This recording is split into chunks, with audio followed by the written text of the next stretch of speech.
Chris Hensley is a registered representative of Cambridge Investment Research, Inc., a broker-dealer member of FINRA SIPC, investment advisor representative of Cambridge Investment Research Advisors, Inc., a registered investment advisor. Cambridge and Houston First Financial Group are not affiliated. Good morning, everybody. You're listening to KPFT Houston. I'm Chris Hensley. The time is now 11 a.m. We've got a great show lined up for you today. We have Jackie Aguilera with EastSide University, who is a returning guest. She's also a member of Houston Money Week leadership team. And we are operating remotely today. and so keep listening. Please stay tuned. We will do a deep dive into how remote learning has been changed with everything going on currently and how they are dealing with it at EastSide University. So please stay tuned. If you are a longtime listener, you do know that we reserve just a few moments at the beginning of the show to give you kind of an update on what's going on in the Houston and the Gulf Coast area when it comes to financial literacy. And so we'll just share our calendar here.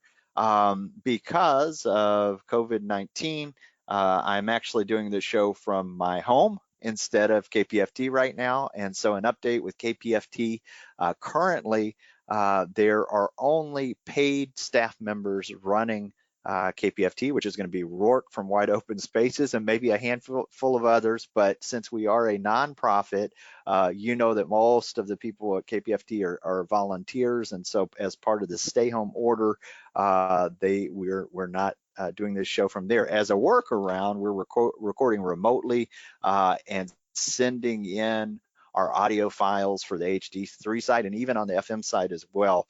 And so if we get any updates on that, we'll let you know as well. And we'd encourage you to go to the kpft.org to kind of do a temperature check where we are on that. Houston Money Week, another one. You heard on the last episode that I kind of updated you guys that we are basically putting Houston Money Week on hold as it stands right now because of COVID-19. Now, that doesn't mean we're not going to be back and ready to go next year. In fact, we have scholarships that we were working with, the essay contest, and so those we're still going to give out. So we would encourage everybody to go to houstonmoneyweek.org to find out about that. And then just on the show here, a couple of guests that we have coming up on April 10th, we're going to have Robin Drees. He is a FBI agent and has written a New York Times bestselling book that we're going to have him on April 10th. On April 22nd, Mike Milchakowicz. Okay, that's hard to say. Mike Milchakowicz is also a New York Times bestseller. He is known for his book Profit First, Clockwork, which I'm a big fan of, as well as the Toilet Paper Entrepreneur. He has a new book coming out called Fix This Next, and we will have him live on this show on April 22nd. Okay, let me just put an asterisk next to that. I'm so used to saying live. It will probably be pre-recorded since it's in April, so footnote there. But with that, let's go ahead and get Jackie on here and leverage the time that we have with Jackie this morning. Jackie, how are you doing?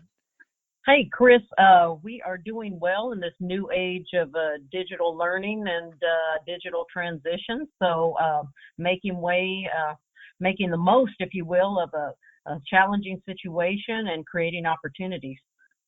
Absolutely. So I know you had reached out to me on social media yesterday with an idea of kind of talking about how education has had to adapt to what's going on right now with COVID-19 and just the idea of working remotely. Tell us about that. Sure. So, again, all the transitions, we know we've been living in a technological age. We've been, playing with it, if you will, adapting. Last year was an exciting time for EastSide because we joined with two other literacy providers and we took part in a competition called X Prize, which at the time just seemed like this really great, innovative opportunity to pilot cell phone-based apps for adult literacy learners. There was a program called Learning Upgrade, another one called Cell Ed. We were in this competition. And again, at the time, it just seemed like something, a great teamwork, camaraderie. We competed nationally. We ended up winning the competition. Little did we know all of this was in preparation for transitions and policies and actual work that is now being done to continue literacy services. We have traditionally been face-to-face. Even when we did the service off-site, we would go to an employer or to a partner agency. Again, face-to-face contact. We did something called blended learning, which was combining computer-based resources, cell phone-based resources. But again, that was always seen as a supplemental. However, in this climate of COVID-19, in order to help people continue to work on their lives and to work towards those opportunities that are going to open up once we get through this crisis, the literacy providers are gathering together and sharing resources, conducting trainings so that we can actually put everything online. This is not a new idea. As you know, Chris, PK through 12 has been doing this a while. Universities, colleges, we've had online courses for decades. But with adult education, we really have included that part of our service, again, more like a supplement. And so this is really an age of transition, of growth, and for many of us to become more technology native-like instead of maintaining our technology immigrant status, if you will. I love it. I love it. And I'm kind of hearing the same from many people out there right now. We had a business succession plan here where in the case of an emergency, we're thinking, hurricanes, we're in the Gulf Coast, something like that. What would we do if something like that happened? And so we have a VoIP, basically our whole phone system is VoIP, which gave us video conferencing, which we didn't use as much, but we had tried it out a little bit before all of this happened. Fast forward to today where we're 100% taking remote appointments and virtual appointments. I've got a webinar scheduled tonight where I usually do live seminars where we've got 103 people registered across the state of Texas, and that's 100% going to be done webinar. So we've had to kind of fast forward our comfort level with that. But here's EastSide, who kind of got out in front of it. And you may not have even known that's what was exactly how this was going to work, but the idea that you guys had already done the cell phone based learning, what you called blended learning, where you were doing these online resources and that it actually is being rolled out now. I think a lot of people are having kind of the same, similar where you were doing work site education classes and having to redirect them there. And then you also talked about sharing resource sources with other learning institutions and how, what's that experience been like? So we have really been, again, some of the things, the steps we did really as being just the right thing to do have turned out to be essential to our continuing and evolving service models for the COVID-19 environment. We have been conducting Zoom meetings with each other, emailing. We have been sharing resources. The group that was formed roughly about a year ago before the Mayor's Office of Adult Literacy opened in November is called the Houston Area Adult Literacy Collective. And this is a group of literacy providers in Houston that for lack of being able to network with each other and really be able to work together since we had a transition from our former unit that used to keep us all together, we decided to, share resources face to face. And again, here it is a year down the road, and all those plans, all those initial networkings that we formed have allowed us to already have this network. We have definitely been supported by the Mayor's Office of Adult Literacy, and they are now putting together on their website a collective of resources and a grouping of all of the providers in Houston. EastSide has been fortunate in that we were founded on bridging the digital divide, so we've always incorporated a technology-based component and learning into all of our courses. Now, of course, that is being executed to an entirely different level, and very excited about evolving our website. We are working on our distance learning portals. Learning does continue, and we have our instructors working with their Google Classrooms, and we look forward to next month, probably early May, launching a distance learning portal where people can do what they're doing with other universities and schools, doing what we're doing right now, learn from home, being able to work on your own schedule, and then engage with an instructor during virtual office hours. And then, of course, we will continue when the time is right to offer our services on site and then go out into the community again. But this immediate response to COVID-19 is not just a temporary or short-term solution. We're really seeing how this is pushing us to evolve to our next level, to be engaged with technology and technology-based instruction, and to actually help Houston as a whole move forward in education for adults. And again, we still need to prepare our workforce. People still need to be trained. They need skills. They need GEDs. They still need the language skills and computer skills now, especially in order to apply for jobs, get jobs. We don't know what opportunities are going to open up, but when they do, we want our working population ready to go out and apply for those jobs and be able to take advantage of those opportunities, again, to take care of their families. And ultimately, that helps us take care of the city.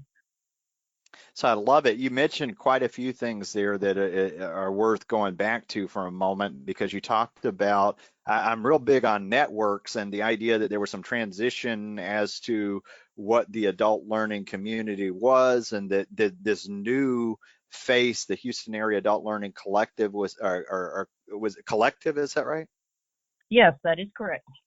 And that was something that you guys kind of voluntarily put together to be able to communicate to each other. Well, now when we're all trying to work, you have this line of communication and you're sharing. You talked about the mayor's office, the department where they're working with adult literacy, and how they've been kind of fundamental in piecing it together and communicating resources that are out there for Houston as well.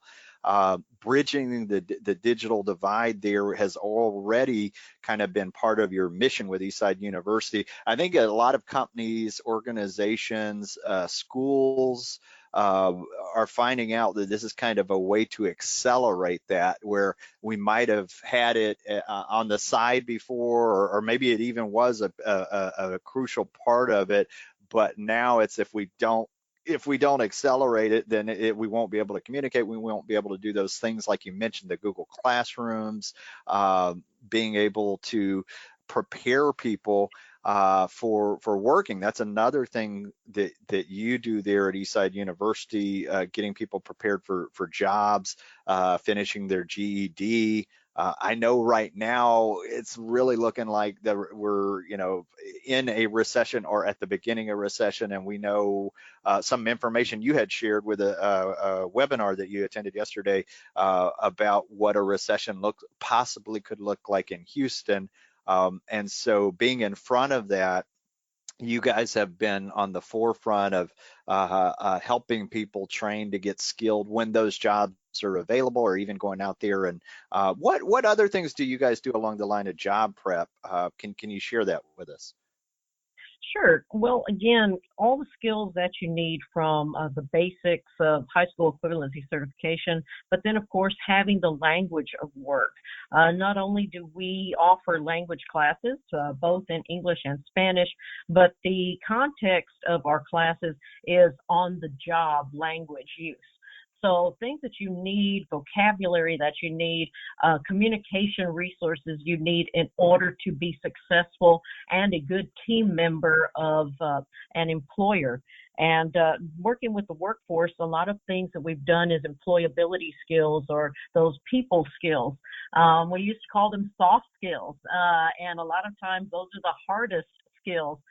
Employers say that often they can train, employees to do tasks, but that ability to get along with people, to know what it means to be a good team player, to actually know what it means to be an efficient and productive worker, customer service, those type of things that many of us have taken for granted.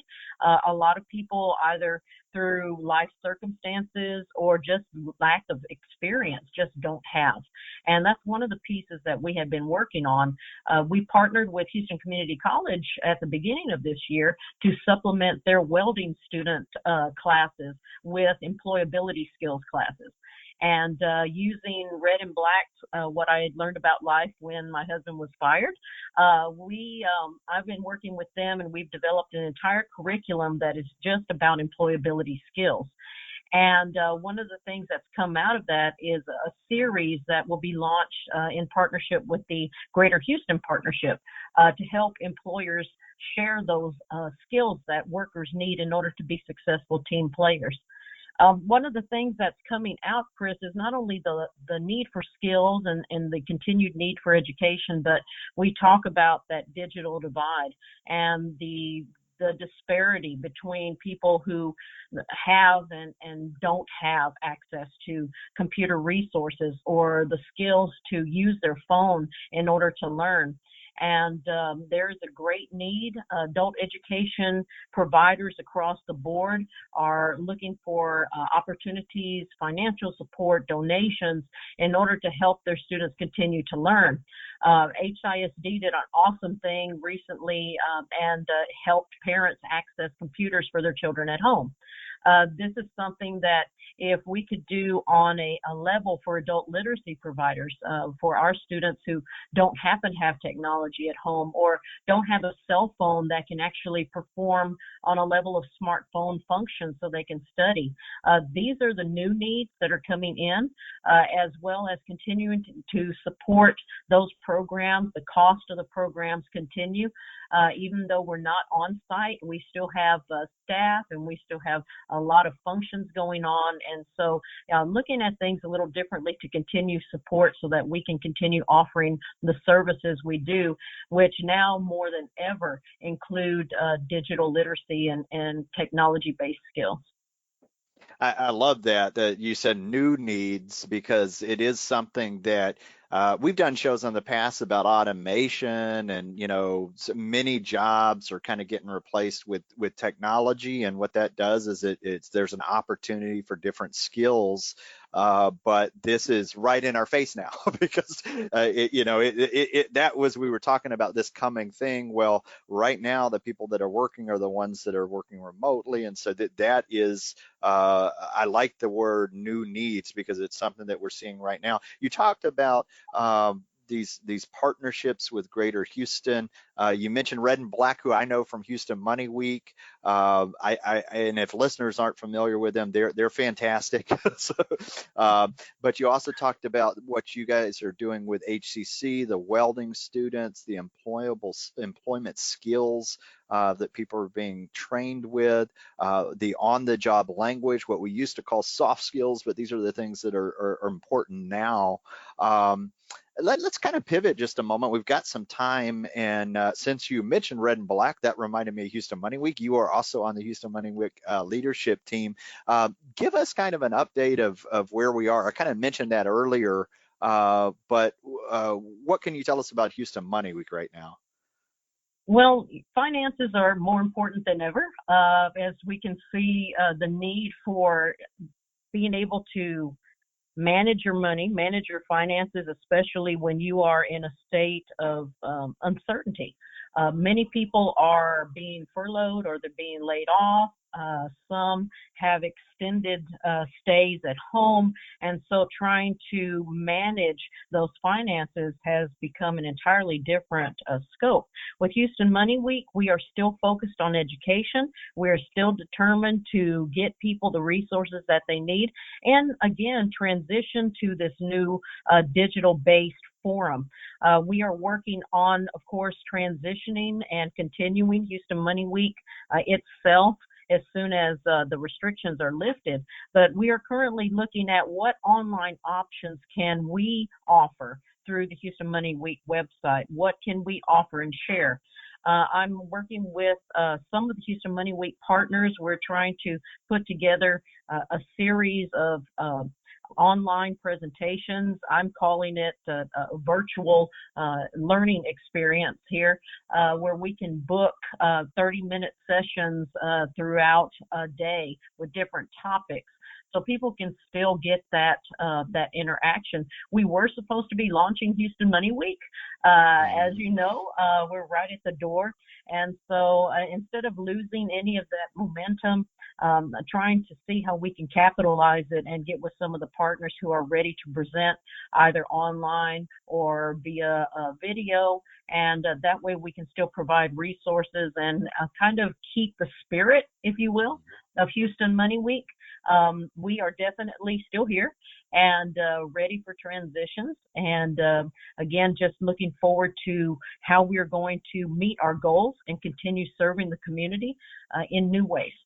I love that because as you mentioned, I think one of the things that people think about when they think about Houston Money Week is our free live educational events, workshops. That's kind of what it has been all about, people going to these live workshops. However, I have an alert on my phone set up for when I got in the business years ago. I put a Google alert called Houston layoffs, and I forgot I put it on my phone for many years because there wasn't on a day-to-day basis. And this last month, almost daily, I'm getting headlines from Google Alerts where it's telling me layoffs, furloughs. And so now more than ever, people are needing the help when it comes to financial crisis management, when it comes to budgeting or going from a paycheck to no paycheck. So some of the things you mentioned there, the idea that doing online presentations is a good thing, because I feel like we need to be out there. People need help right now.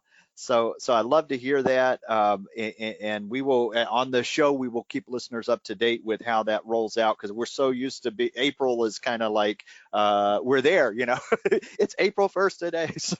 So what that ends up looking like, we'll make sure to share and get that out and try not to lose any momentum. And I do want to, we've got just about 7 more minutes left on the show, and I'm familiar with EastSide University because I work with you through Houston Money Week, and you've been a repeat guest on the show many times. But for listeners who don't really know about the history about EastSide University, can you share that with listeners so that they can know EastSide University a little bit better?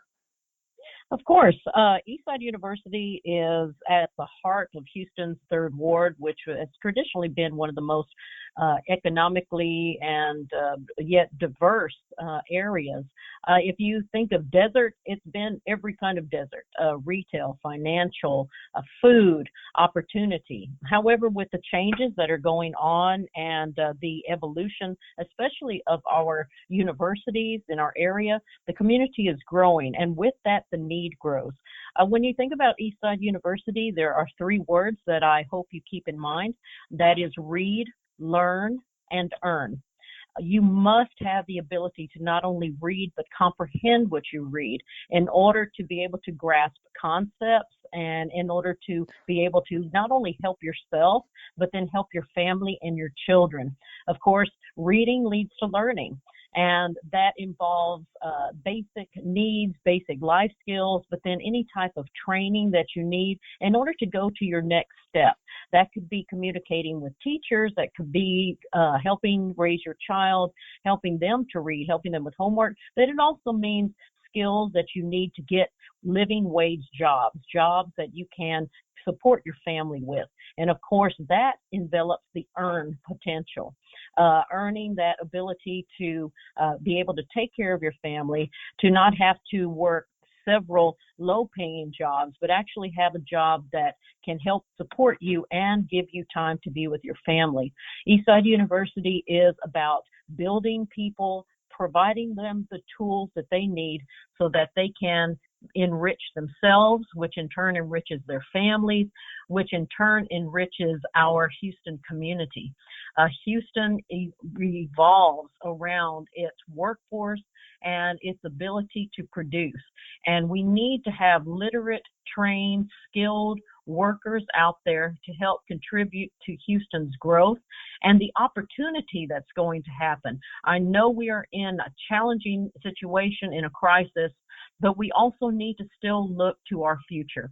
Where are we going? How are we going to do it? And let Eastside be a part of that. I love that. I love that. And I've actually toured the facility there. It's a great, I mean, with the computers, and you wouldn't even know it was there if you passed by it, but it's right across the street from the Eastside Church. Is that right? Or what is the name of Holman Street Baptist Church. Yes. Holman Street Baptist Church, and it's literally across the street, and you guys share resources there. A great organization. For Houstonians who want to find out more, what is the website to find out more? Yes, the website www.esuvclc.org, or Google Eastside 77004 and we will pop up. I love it. I love it. Jackie, before we go here, is there anything that I've forgotten to ask you that you'd like to share with listeners today? Well, Chris, again, the communication is going to be key, and I think it's essential for all of us to be patient with each other, to be patient with ourselves. We are all in a learning curve and a training curve, and there is opportunity still there. And let's support each other in growing and getting past COVID-19 successfully, safely, and stay healthy. I love it. I love it. Jackie, thank you for being on the show today. Have a great rest of the day there. Thank you, Chris. And you have been listening to KPFT Houston. Thanks for listening to today's episode of Money Matters Podcast. If you enjoyed the show, visit us on the web at www.moneymatterspodcast.com. Drop us a line on SpeakPipe on the right-hand corner.